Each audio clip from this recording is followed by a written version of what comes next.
লোক ওনার ঘনিষ্ঠ, ওনার মেয়েটা আরেকটা ছেলের সাথে ভাগ্যা গেছে।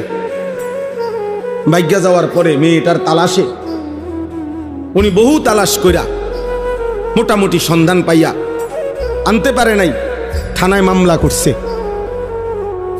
কসম আল্লাহর, উনি নিজে বলছে ওই মেয়েটা মেয়ের বাবার কাছে চিঠি লিখছে, এটা চিঠি পাঠাইছে। চিঠির মধ্যে মেয়ে স্পষ্ট লিখছে, আপনারা দুইজন যে কাজটা করেছিলেন অবিকল আমি তো তাই করলাম, এখন আমার বেলায় পুলিশ পাঠালেন কেন? আমার বেলায় থানায় মামলা কেন? আপনারা বাপ মাও তো ভাগ্যা গিয়েই বিয়ে করছেন, এখন আমার বেলায় থানায় পুলিশ পাঠালেন কেন, মামলা দিলেন কেন? ওই বাবা অঝরে কাঁদছে যে হ্যাঁ আমার সন্তান আমার বেইজ্জতি আমারে শোধ দিয়া দিল, আমার পাপ আমারে বুঝায় দিল, ফিরায় দিল আমার সন্তান।